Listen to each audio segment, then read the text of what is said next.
Okay, you guys are live. We're not going to do the introduction. Okay. Welcome to the Sedona Soul Sisters Show, down-to-earth discussions on metaphysics, paranormal, and spiritual topics. The Sedona Soul Sisters are myself, Rosalind Reynolds, my business partner, Ivory Lanou, and our special guest and friend and sweet mate, Terry Ann Walensky Russell. Does she share the sweet or is she sweet? She's sweet. She is. We really like her. But she's got a little spitfire in there, so that makes it fun. Like some fire under your booty. We have offices in Sedona. Obviously, we're the Sedona Soul Sisters, and we pretty much are in our office just about all the time. So please, if you come to the area, there's a lot of people in town now for the film festival. Events go on here all the time. If you make it your destination, please come by and take a look at our services and see if we can be of assistance. And if you're on, say hi. I know sometimes YouTube could get a little weird. So just pop a comment in or give us a heart or something so we know you're there. And today's topic is going to be how to connect with your angels. So if you have questions or comments on today's topic, you can enter them into the box and we will answer while we're on the show. So it's all good. And if you're super shy and you're afraid to have us answer your question on the show or ask it in the chat room, just send it to us later. But it'd be more fun if it was live. So this is a big topic. We're always talking about, like, what are we getting a lot of people coming in for? Well, I always have people coming in for angels because that's the center point of my work. But we were thinking, like, what probably most people want to know is how to connect with their angels. So that's why we're focusing on that today. I know that the three things, I was telling Roz earlier today, the three things I hear the most is people want to know how to see their angels, they want to know how to hear their angels, and they want to know how to feel their angels. And there's a lot more than that, but those are, I would say, the top three. So I guess we could start with how to hear your angels. What is it like when you hear your angels? What's it like for you, Roz? Well, my angels, depending on what's going on with me, my angels sometimes speak very directly, but I only hear them in my right ear. So I very clearly hear their voices when they speak to me, especially if I'm not being good. If I'm supposed to do that. Really, if I get in a bad mood or my frequency drops and I become really negative and cranky like I have been recently, my angels speak to me and they'll say now, etc. So bottom line is, I think we all kind of hear our angels individually. Mm-hmm. And I've met a lot of people who were flabbergasted to find out that I do hear them, actually hear them, because I think a lot of people hear them, but they hear them telepathically inside their head. And I do that too. Like I said, I usually only hear them talking in my ear when I'm needing to be talked to in my ear. I hear them in my head. And sometimes it's just like, when I was really trying to think about this, like, clients would say, well, how do you know the difference between your thought, and an angel talking to you if it's in your head? Well, two things. Number one, it's usually out of context. So you'll be thinking about, a show you're watching on TV and you're hearing, why didn't you go do that thing? You were supposed to go meet such and such, or you were supposed to call blah, blah, blah. Or as I would hear, why aren't you writing your book? And like, I hear that too. Yeah. And yes. And so things like that, they're out of context and they're something that you aren't even really thinking about, or you don't want to think about sometimes. I have said this, and I know I always get a little bit of pushback on this, but it's true. Sometimes angel messages are annoying because they're pushing you to do things you don't want to do, you're not ready to do, you're not in good health enough to do.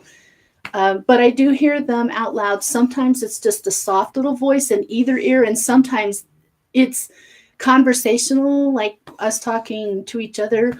And sometimes they yell at me. They'll yell if I'm not listening enough. Yeah, like if we choose to try and ignore them. Yeah. Yes, that's Oh, me. That's not good. They're like, oh, you think you're going to ignore That's me? me. Just like that. I don't do subtlety, so I always say, like, you can't be very subtle with me. If you want to speak to me and you want me to know something, you need to really say it loud and clear so I can understand it. Because, like, a feather isn't going to do it for me. Just like a feather. How I nice. need to be hit on the head, and I'm also like you. I hear it in my right ear, which is very interesting sometimes, but I've heard it outside my body when I haven't listened as well. Yeah. Now. My angel ear is my left ear, which is interesting. You guys have the Yeah. right. Mine's the left. But for me, I hear their messages in both ears, but what I hear in my left ear is ringing.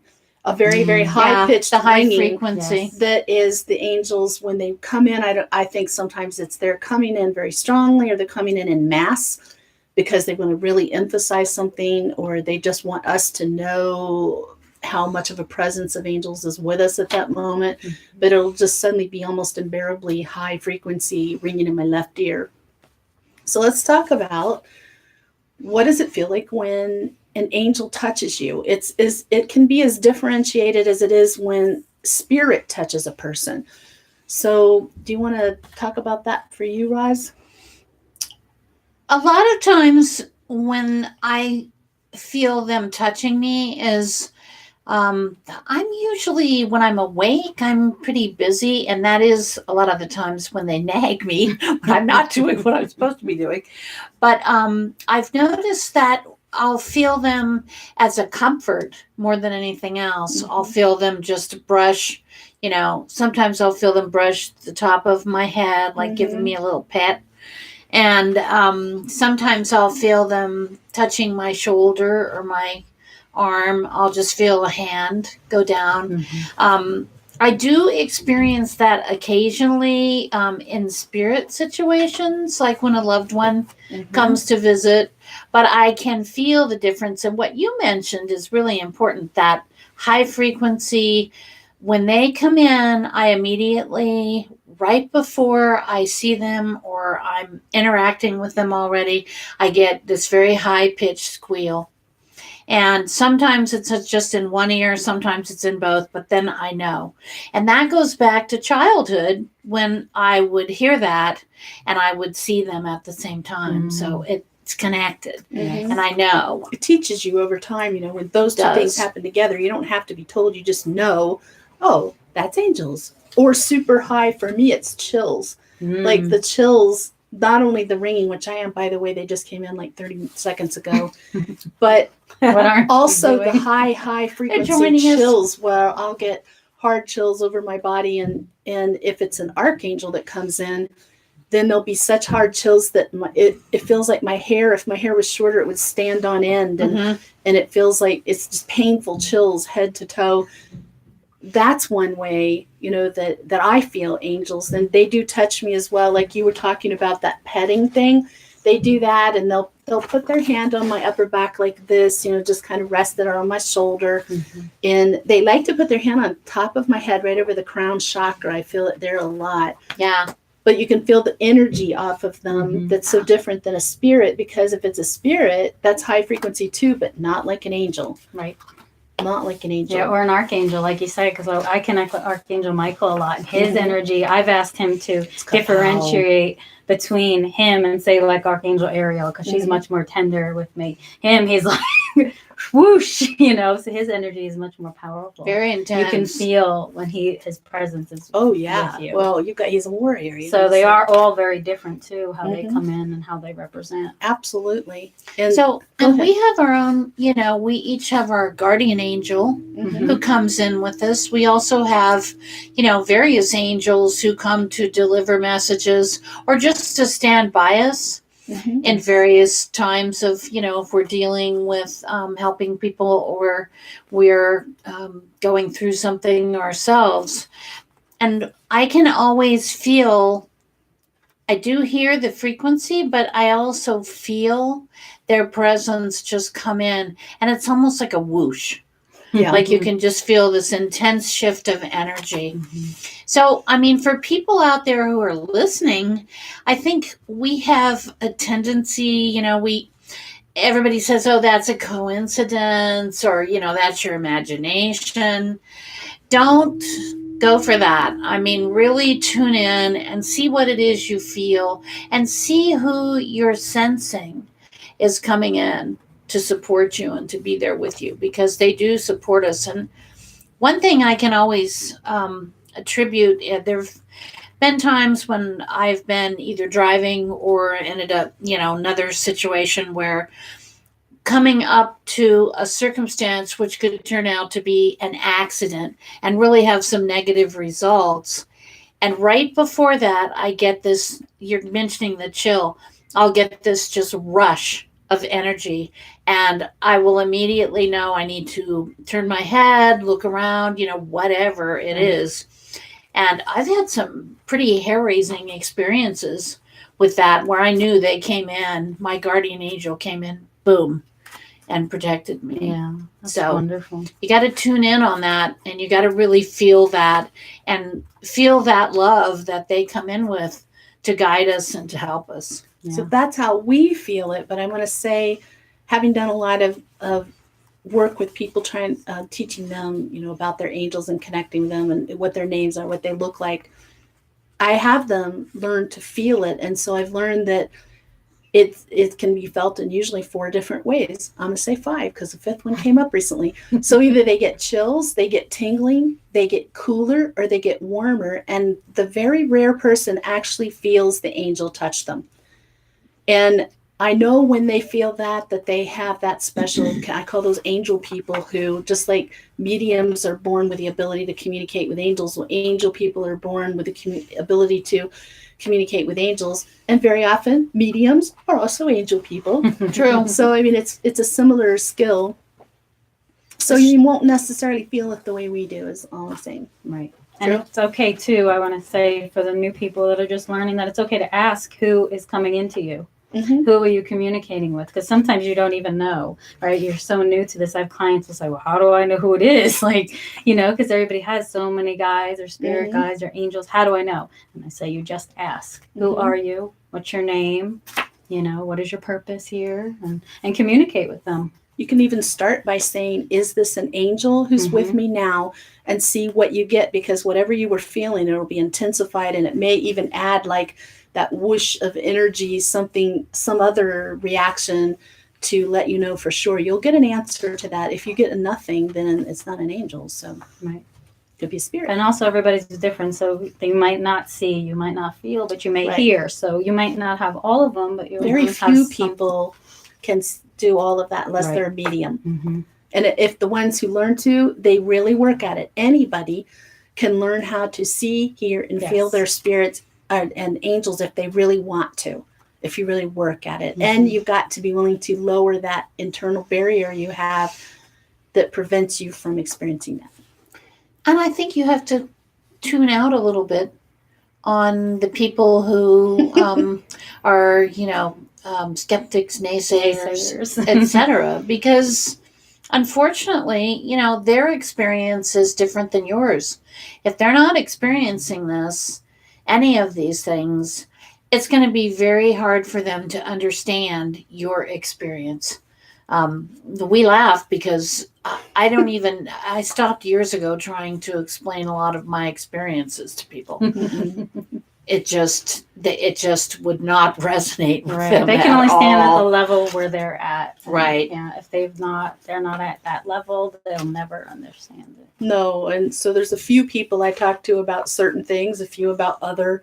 Here at the office, I feel like I can talk about all of it. Everybody here is totally safe and open.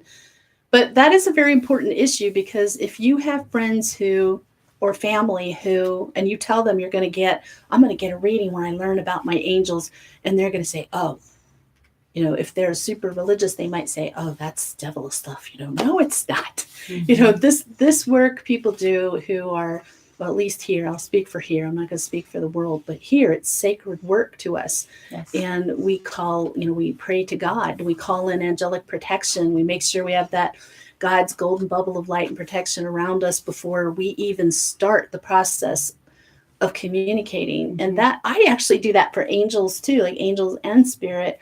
either one, just to make sure that who you want to come through is who's coming through. So I suggest you do that.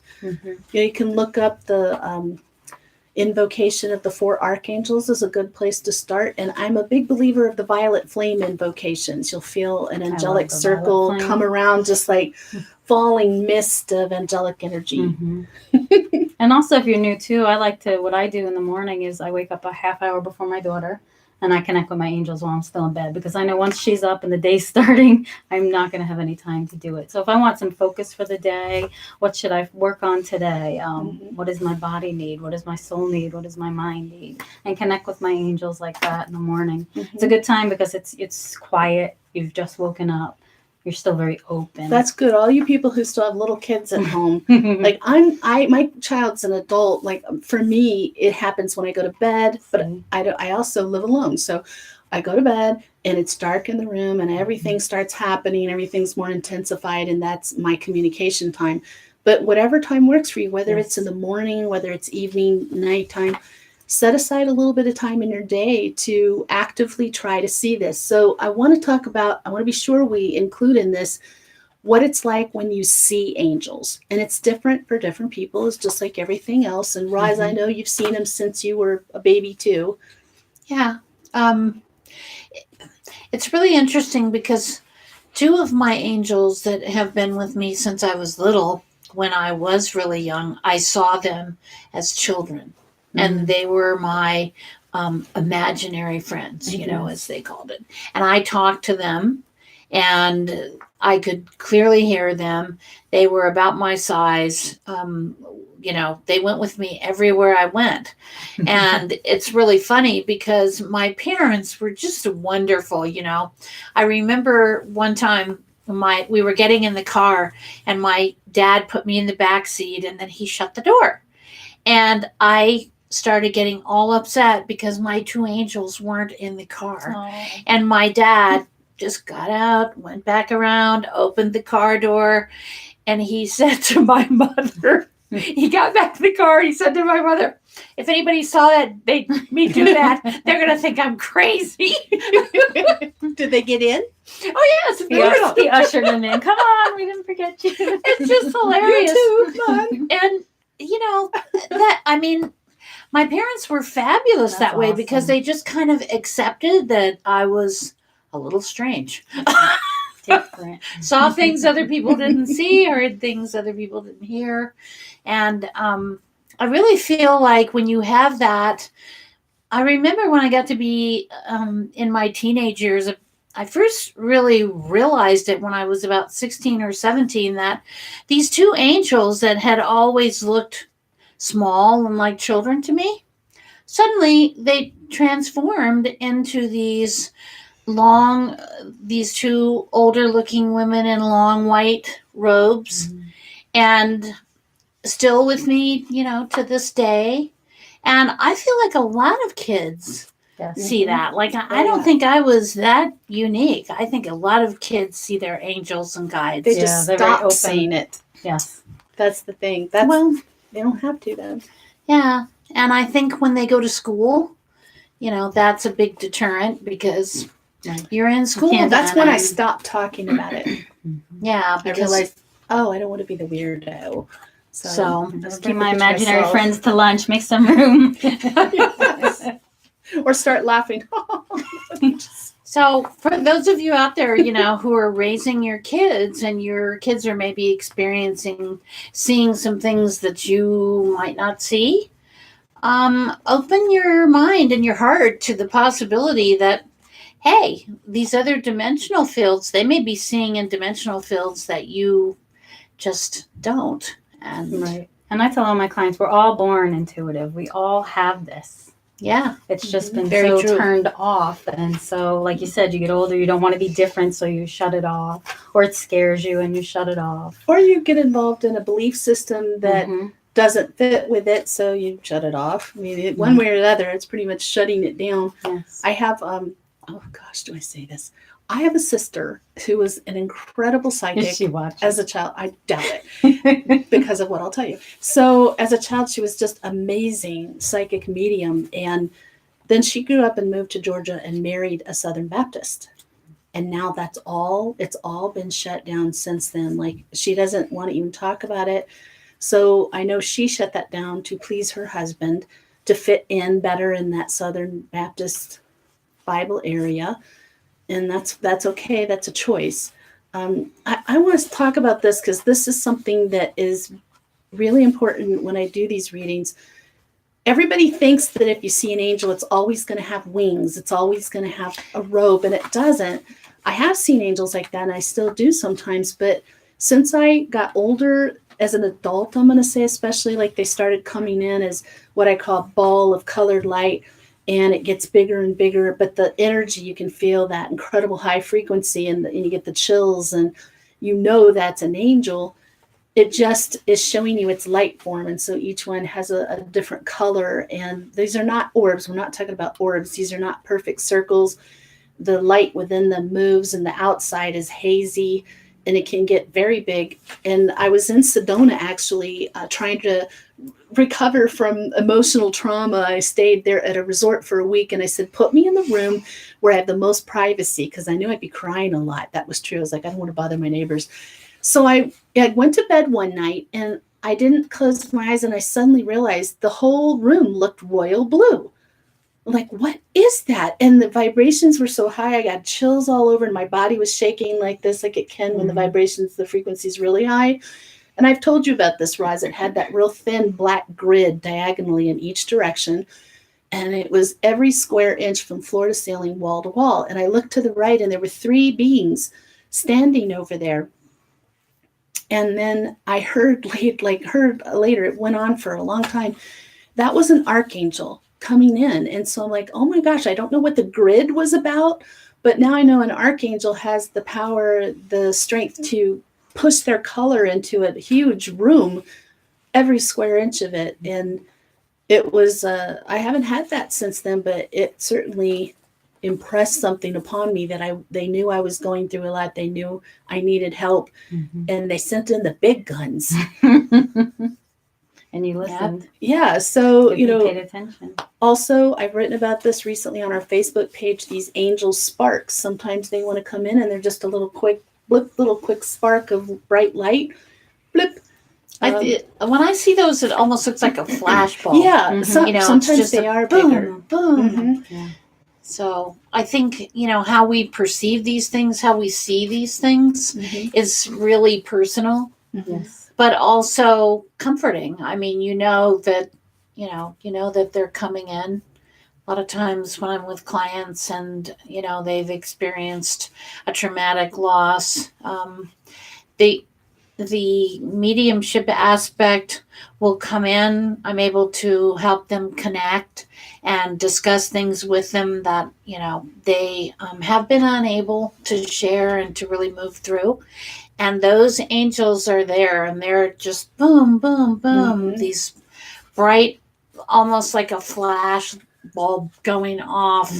And almost invariably, if you talk to someone who's going through these terrible experiences and you say, hey, your angels are here, I see them coming in, this is what I see, they connect, they feel it. Even if they've never seen them, they know they can feel that. Part of the reason you see it as like a flash bulb going off is because you're a medium, and as for me, it's that way too. But I know for people who aren't really connected to spirit yet, or to angels specifically, we'll say right now, it seems like at first it's almost just like that quick little pinpoint of light, and they'll go, oh yeah, I've seen that. That always feel, what is that's angels? Oh my gosh, what can be spirit too, but it's how you feel. So the one other thing I want to talk about, like seeing angels, is when you're in need of protection, if you are under dark energy attack, if you are going through just a really horrendous time, you can see these swaths of white light, just, I'm talking like 4 to 5 feet wide, go all the way across the room like an arc. Or a bulb goes off like that, literally lights up the room like it's brighter than daylight and it's dark. But the swath is a really big one that when I've been in times where I was in danger and I saw that, I would know, okay, even though there's a lot going on here. I knew my angels were there and they were on it and protecting me, and I could go to sleep because I was exhausted. And I would just go to sleep and know they're there taking care of it. So you might have seen that too and not even know what you're seeing is angelic light, just letting you know they're there protecting you. I think it's really important, like you were mentioning, how you spend a little time connecting every day. I do that too. And I think for all of us, that quiet time that we devote to our connection with our angels, with our guides, with, I spend a lot of time talking to Jesus, you know, that time is so grounding and so replenishing. And if I even skip one day of that, I'm out of whack. I have to be working on my frequency all the time and be reconnecting. So give that some thought, because I think in our hectic world, we move away from that and we start to disconnect from everything spiritual and our connection with our guidance. And it's pretty difficult. If you want to hear your angels' messages for you, the best way is exactly what Roz was just saying, creating that quiet time where all you're doing is relaxing down. And this is true for seeing them too, by the way, just relaxing down, getting into a very contemplative state, like light meditative state. Relax your vision. Don't try so hard, but you know, you're there. Your angels know you're there to communicate with them. You're there to see them or hear them or whatever they're going to do for you. You know, you can say it too. I'm going to ask that you please show me one of my angels. Please come forward and show me my guardian angel. And keep doing that every time you spend this quality time with your angels until you see them. Right. And you will. And don't be so I ask to be protected. Yes, protection. All the time. Yes. Every day. I mean, I'm like, please stand with me, protect me, surround me. Yep. I thank them for the protection because I know they're there. I don't think I'd be alive now if they weren't. And I can feel it. I can just feel their presence with me, and it makes me stronger. It makes me able to handle more. It makes me able to stand up to more. Yes. You have a question? 2 minutes. 2 minutes. Oh my gosh. That's like Let the good times roll. That time flew by. It does. We love to talk about angels. We do. Started talking. So what did you want to say, Roz? Well, I just like to mention to all of you that we're very thankful that you joined us today. And this kind of discussion for us is a sharing of not just our experiences, but, you know, offering you some ideas too to work with. If you have any questions or curiosity, or you want to find out any more about us, please visit our website, SedonaSoulSisters.com. And as I said, we are here in our offices every day. But not 24/7. No, we're not here 24/7. Tune in next week. Our topic will be energy healing, and we're going to focus on specifically crystal healing next week. And we hope that you have an enlightening week.